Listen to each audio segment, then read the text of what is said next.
성경 말씀 로마서 12장 1절로 2절의 말씀입니다.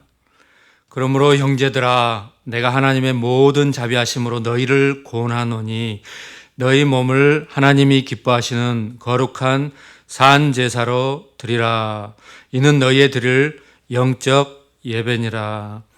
너희는 이 세대를 본받지 말고 오직 마음을 새롭게 함으로 변화를 받아 하나님의 선하시고 기뻐하시고 온전하신 뜻이 무엇인지 분별하도록 하라. 아멘.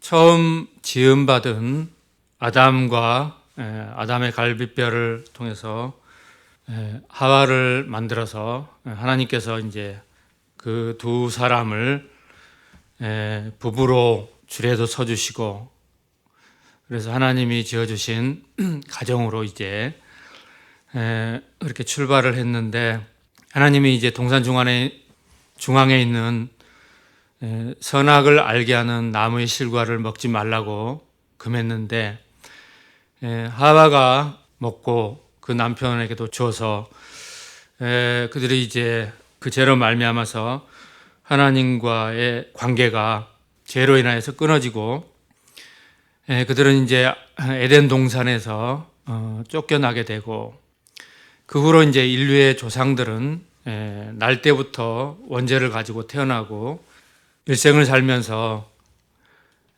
우리가 여러 가지 이제 죄를 짓고, 때로는 이제 나를 만드시고 이 세상 모든 만물을 지으신 이를 찾으려고 하는 사람도 있고, 또 전도를 받아서 교회에 나오는 사람도 있고, 예배 때 하나님을 체험하고 또 만나는 사람도 있고, 이런 온갖 세상의 사람들의 여러 그런 일들이 있는 것이죠.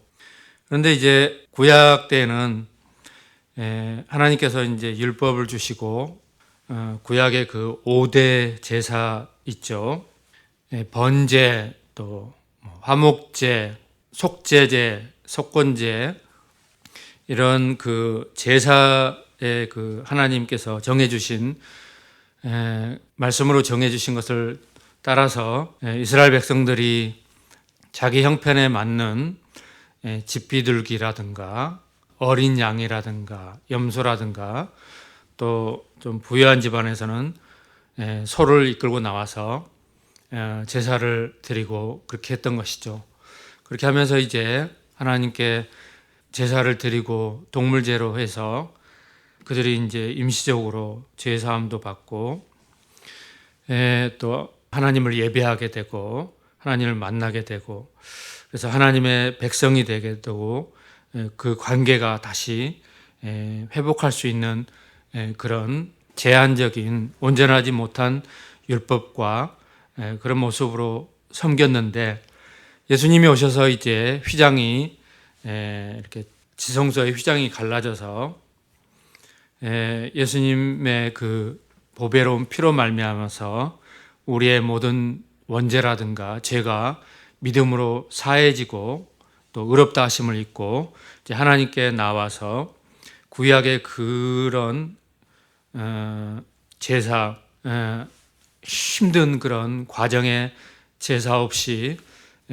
나와서 하나님께 예배드리고 하나님을 만나고 그런 길이 활짝 열렸다는 것입니다. 그래서 사람이 만물을 지으신 하나님을 아는 것, 또 하나님께 나와서 하나님을 예배하고 또 하나님께서 만나주시고 하나님의 자녀가 되고, 이런 그 놀라운 그런 변화, 놀라운 우리에게 삶이 있다는 것입니다. 그래서 그 요한복음에 수가성 여인이죠. 일생 동안 5번의 그 남자를 갈아치운 그런 여인인데, 그때 당시에도 굉장히 이런 것들이 뉴스에 전해졌으면 크게 사람들이 놀라고 그랬을 것이죠. 지금도 이것이 뉴스에 나오는 것은 굉장히 큰 사건으로 이렇게 우리에게 충격이 되는 것이죠. 그렇게 인생에 그 목마르고 찾는 것이 그렇게 간절하고 그런 여자였던 것 같아요. 그래서 예수님께서 일부러 찾아와서 그 여인과 대화를 나누시고 그런 가운데 이제 여자가 알아보게 되는 것이죠. 여자가 가로되 주여 내가 보니 선지자로서이다.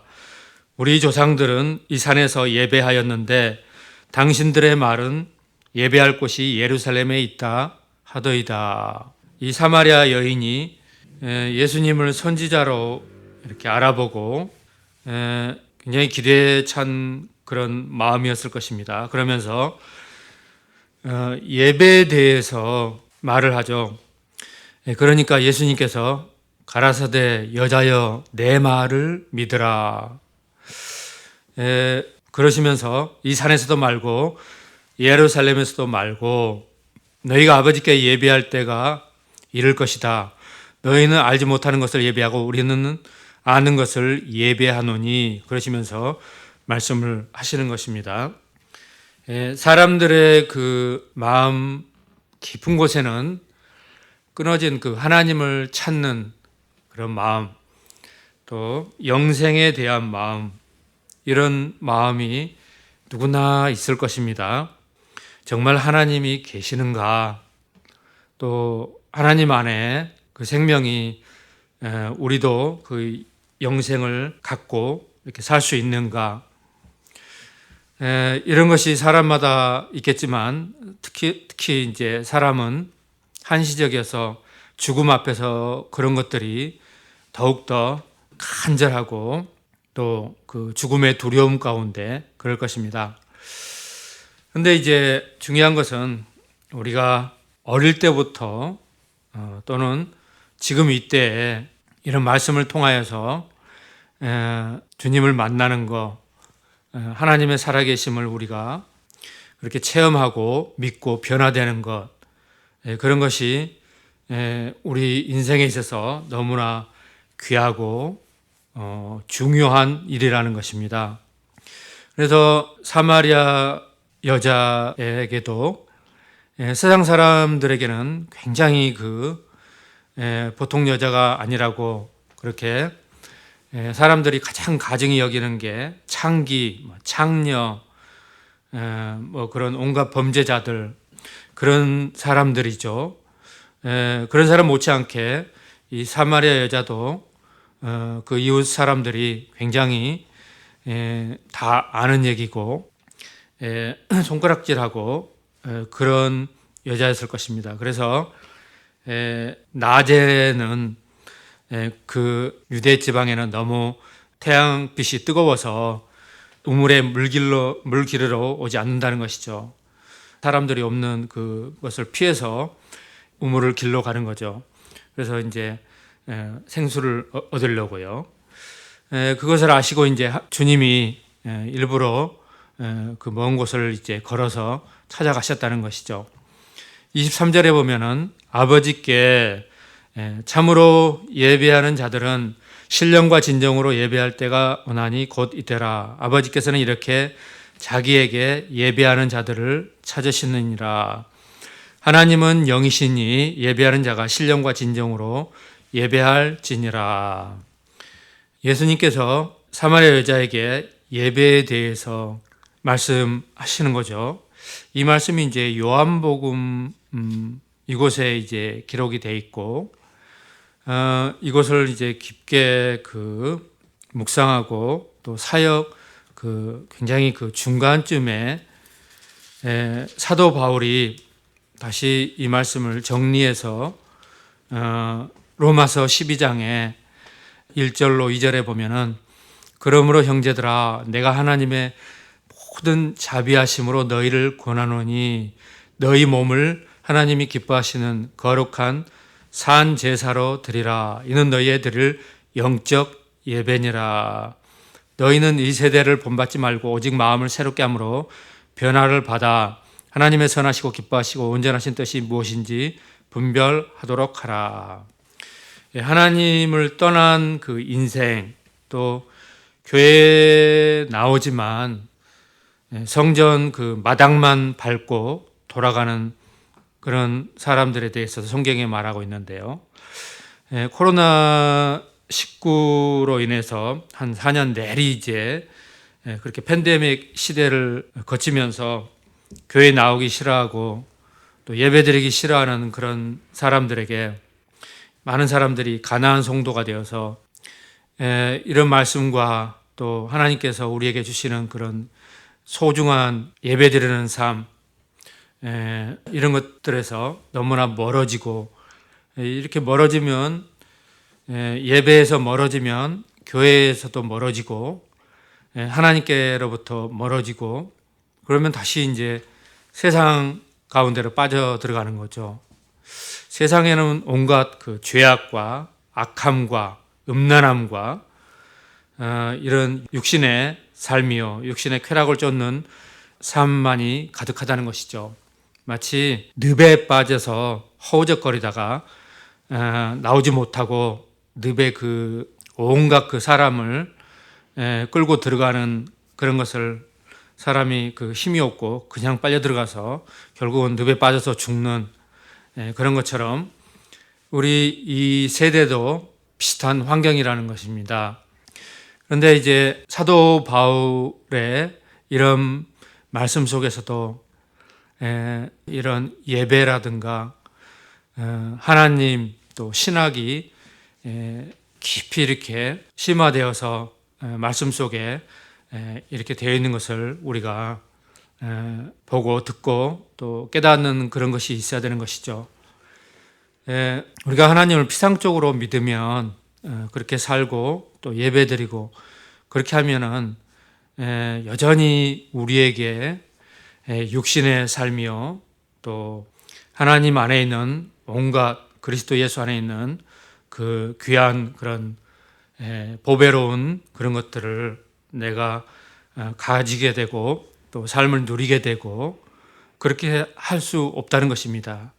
그렇게 하지 못하고 반대로 죄악과 그 세상의 늪 속에 깊이 빠져서 새샹잠을 자버리고 만다는 것이죠. 제가 이제 목동에 있을 때인데 목동에서 이렇게 생활하고 교회 개척은 더디 이루어지고 그럴 때 이제 일을 하는데 시시때때로 사도신경의 그런 신앙 고백이 마음속에서 나오고요. 또 주기도문이 나오고 그러는 것입니다. 그 기간이 제가 아무리 찾아보려고 해도 지금 정리가 안 돼서 노트들을 다 찾지 못하고 있는데 노트에 제가 그런 것들을 메모를 해놨을 터인데 그 기간이 짧게는 한 3개월에서 한 6개월 정도 그랬던 것 같아요. 제가 그때 바로 집에서 혼자 예배를 드리고 또 말씀을 전하고 이런 유튜브도 하고 그렇게 하지 않은 것이 지금은 좀 후회스러워요. 왜냐하면 하나님께서 그렇게 예배를 드리고 또 예배를 드리게 되면 이제 죄종이니까 말씀을 전하고 그렇게 되는 거죠. 그렇게 해야 되는데 하나님께서 그렇게 이제 예배를 하나님께 드리고 또 공예배에서 예배를 인도하고 말씀을 전하고 이런 그렇게 하는 과정 가운데 예배권이 생기게 되는 것이죠. 그러면서 제가 이제 그런 과정을 거치면서 혼자서 지금 또 거의 이렇게 드리고 그러는데 예배 드리는 거에 대해서 하나님의 그 뜻이고 하나님이 저에게 주신 그 주어진 길이고 너무나도 확신하게 되고요. 흔들리지 않게 되고 그렇게 살아오면서 혼자 많은 그런 연약함으로 흔들리기도 하고 그랬지만 지금에까지 왔고 앞으로도 더 온전한 마음으로 이렇게 해야겠다는 생각뿐이고요. 이렇게 하면서 제가 더욱더 속사람으로 강건하며 변화되며 하나님의 깊은 그 은혜 가운데 예배드리는 삶 가운데 신령한 그런 세계 가운데로 나아간다는 것을 갖게 되는 것이죠. 그렇게 이제 일을 하면서도 주기도문이 마음속에서 이렇게 올라와서 주기도문을 나도 모르게 하늘에 계신 우리 아버지여 이름이 거룩히 여김을 받으시오며 이렇게 하면서 계속 그러는 거예요. 근데 그 전까지 할 때는 내 자의로 하는 거였다면 그때 그런 감동은 내 안에서 성령님이 직접적으로 역사하시니까 저절로 물이 솟아오른 것처럼 내 마음속에서 끌어올랐고 성경에서의 표현처럼 송이꿀보다 하나님 말씀이 단이다 이런 것처럼 그런 고백들이 꿀처럼 달고요. 그러니 얼마나 예배가 드리고 싶고 예배 드리는 것이 즐겁고 기쁘고 그렇게 완전히 능동적으로 바뀌고 그렇겠습니까?